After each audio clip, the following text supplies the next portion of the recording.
just out for a walk. Wanted to do a video on cognitive load and how it can impact you, things that might cause it, things to think about. And not sure how long it will take, but if you want to learn about cognitive load, keep listening, and I might even give you some interesting sights around the village like this wall. Looks quite old, doesn't it? Yes, so I've got about an hour for a walk if I want to drop the daughter at a club, and thought I'd have an evening walk, enjoy the dry, no longer sunny weather. Chance to offload, tell you what's been going on, and see if it resonates with anyone in terms of how things build up in their world. So in my mind, there's a nice diesel car going off in the distance. Paul's talking for a second. Yeah, so in my world, my cognitive load feels like a pot full of stew, I would say. Yes, nice pot full of stew. Because it feels like something bubbling, and a lot of the time I can handle it. But sometimes it just kind of gets built up, and you end up not being able to quite handle the amount of capacity it's filling up, and it feels like the pot's boiling over. Lots to think about, lots of stuff going on, demands from work, demands at home, demands for life, all of which seems to kind of build up. And this last week or so has certainly done that for me. Lots of stuff going on at work, things in my control, things out of my control, things going on at home.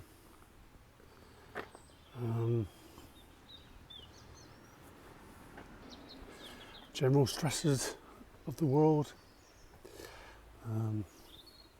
Trying to avoid news, but when you see it, it's generally miserable stuff, isn't it? They very rarely talk about cheerful, happy things, because otherwise we wouldn't listen to it, would we? We want to hear all the bad stuff.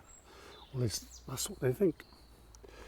Especially some of the UK broadcasters with their headlines and how bad the world is, making us all feel like it's all going to be going bottoms up, as they say. I might have a little sit down in a minute. It's nice, isn't it? Yeah. So it's been building up, and this week we've been having our thinking about our regular planning sessions, which can be quite demanding mentally, and in some ways they don't feel particularly good for you. Maybe you have that in your work, maybe you end up feeling a bit overwhelmed. But for me, I think cognitive load is a build-up of everything. So it's the stuff that happens at home in your personal life, things happening with kids, things happening at work, money worries, not feeling very well. It can all kind of add up over time. And you might feel normal, you might feel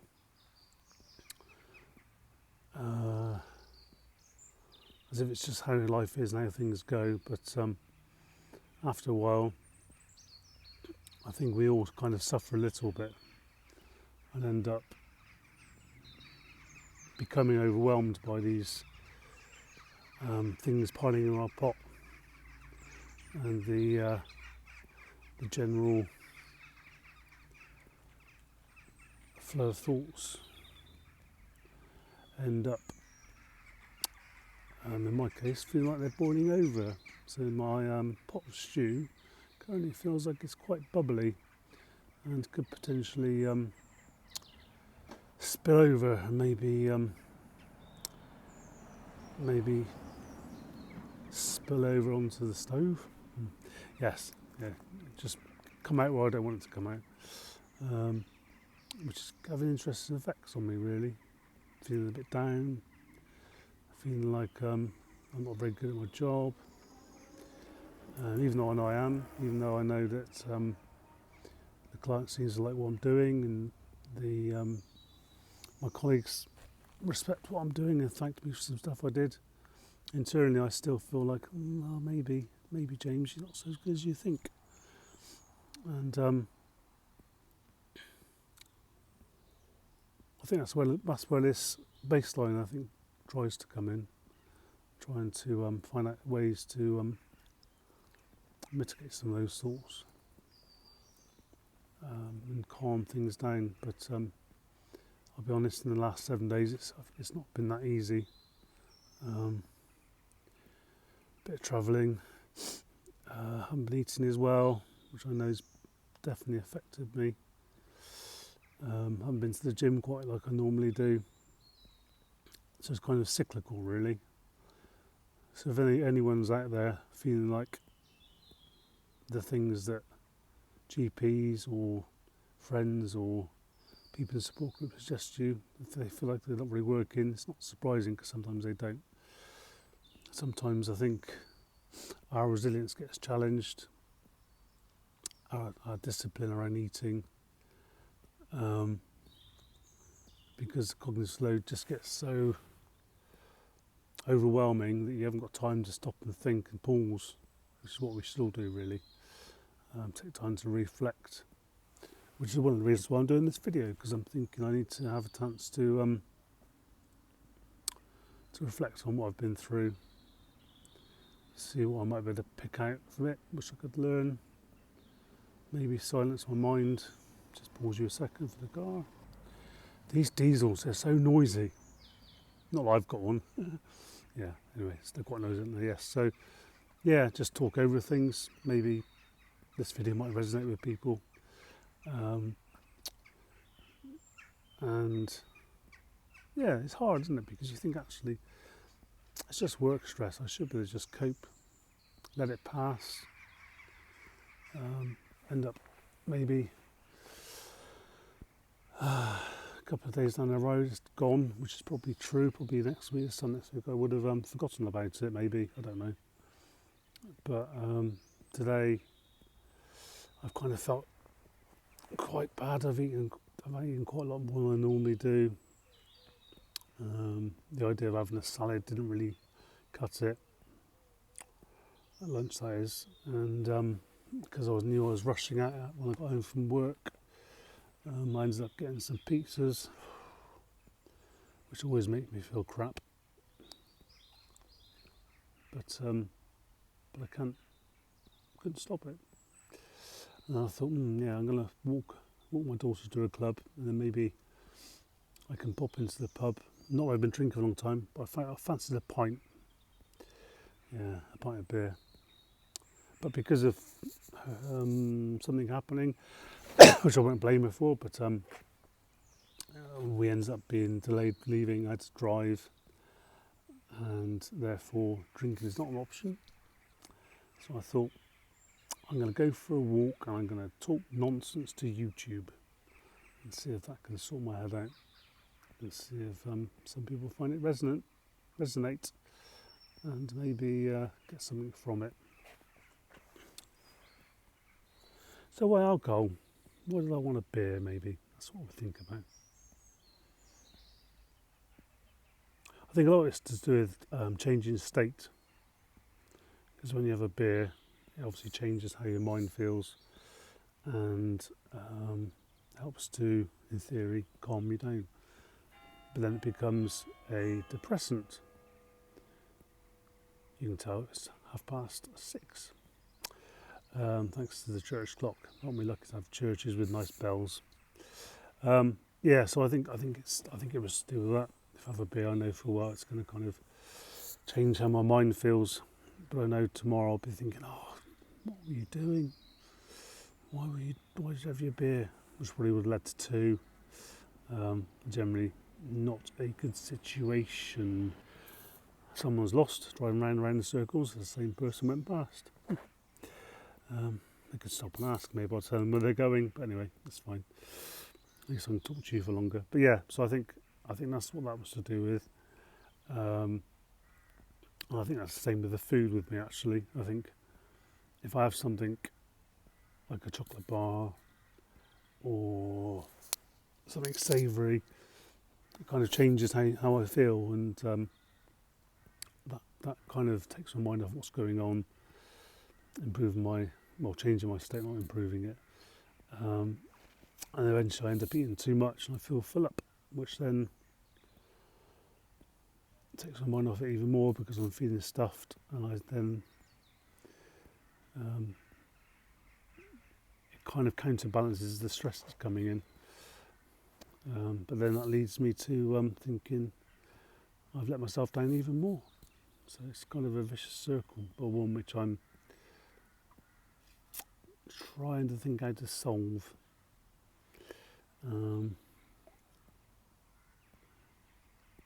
I think it's probably my inner self trying to cope and trying to find familiar patterns to solve the same problem which was always done, which is the eating and the drinking. Not I drink too much anymore, barely drink at all, but I think in the past we've all been out for, unless you haven't drunk at all, most people have been out for a few drinks to kind of change state or to feel different. And I think that's probably just my mind cycling around trying to find things, mind and body, trying to find things that might help draw a line under where I am. But it doesn't always work. It's not always very sensible, especially when it's alcohol and unhealthy food. So maybe there's some work to do to try and find other ways of doing it. Interestingly, on the Andrew Huberman podcast, I can't remember the guy's name, but he was talking to this professor who believes in internal family therapy, and these voices, all these things inside you which can kind of try and protect you or try and do things. You're supposed to better sit there in silence and listen to them, and see what it's all about. I recommend you trying to find that podcast. I'll try and put it in the comments so that other people can see it. It's quite long, but it's definitely worth listening to if you're into kind of internal healing and internal voices like I'm becoming.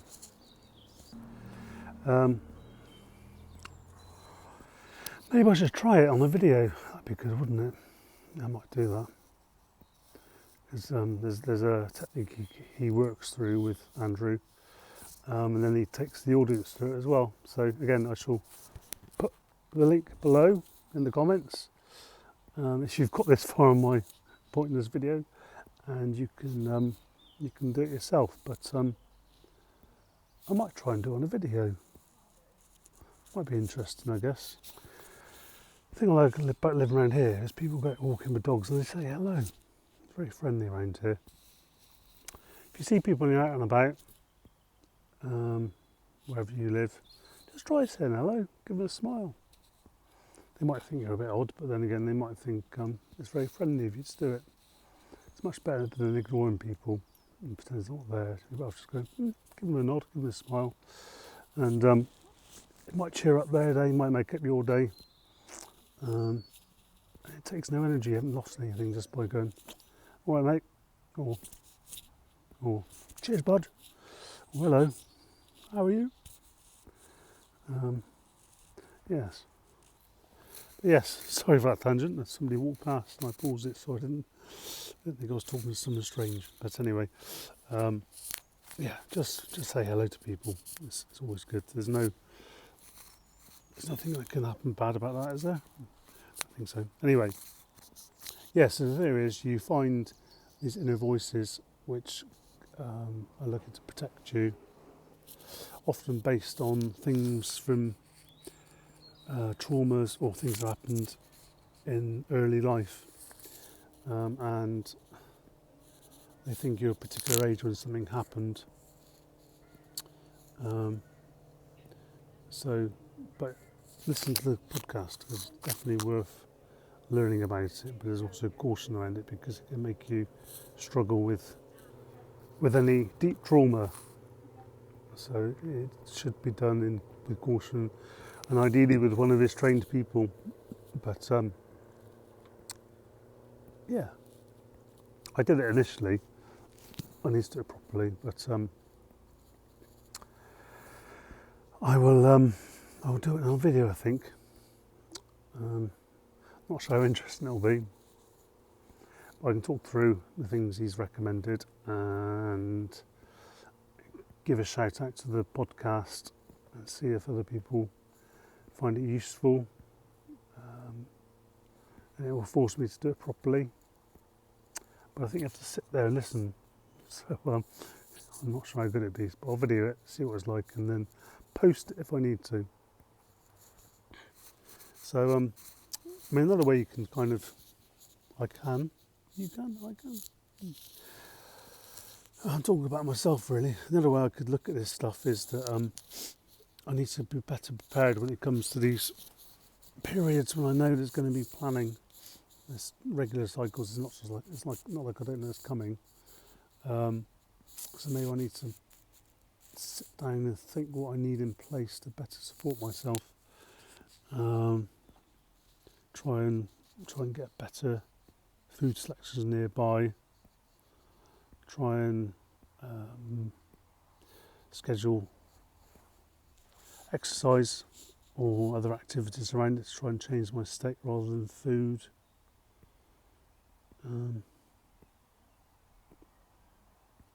Maybe some kind of meditation CD or music or something I could use to kind of step away and kind of allow myself to just pause and reflect. Yes, so I can pause and reflect and maybe change my state through some level of meditation, or maybe use the Tony Robbins priming. If you go to his website, there's a regular there's a priming thing he gets people to do in theory every morning, but maybe when I get breaks during the planning sessions, I could step outside and give myself some priming to do or something, and try and change the state rather than using food. Yes. Yeah, that's a good idea, James.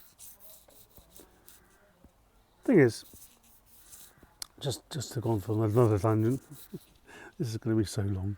I've got an hour to pick her up. Anyway, you can listen to as much as you want or none of it, which most people do. Anyway, I'm going to carry on. But where's my tangent?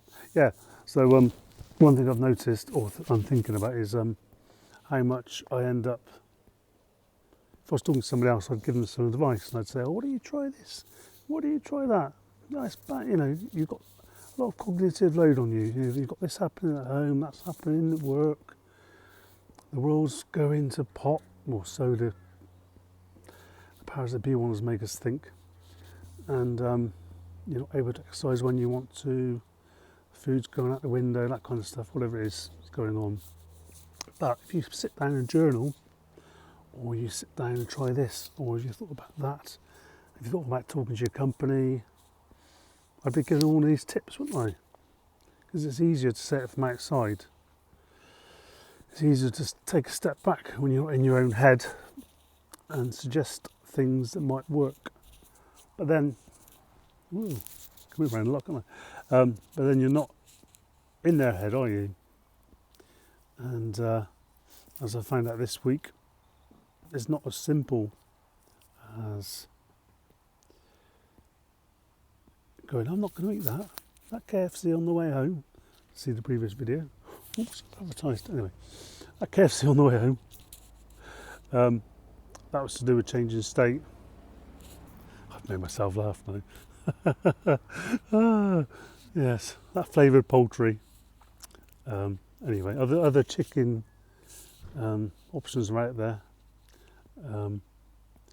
But yeah, that particular thing on the way home, or that muffin, that chocker Walker coffee or whatever it is. It's very tempting, and it can be very easy to have to just give in to it, because the cognitive load can make us less resilient to these things and more susceptible to impulse. At least that's what I think anyway. As I keep saying, this is just my own rantings, my own thinking. I don't necessarily know everything, and as they say, do you, don't necessarily listen to me, and balance it with how you feel and what you think. This is just how I'm feeling at the moment. So yes, we need to avoid these situations where we end up with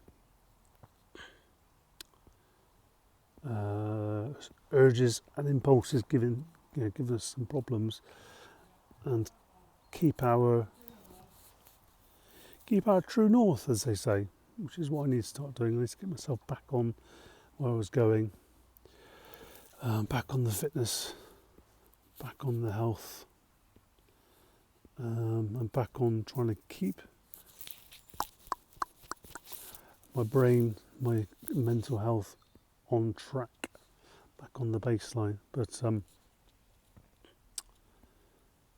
yes, I need to not tell people what to do. I need to tell myself what to do and work it out, and then maybe share it on this channel for people not to listen to. But anyway, at least I listen to it. So yes, so the plan is, and the run up to the next planning cycle, I'm going to better prepare my food. I'm going to find some things I can use to change my state, which aren't around eating or drinking.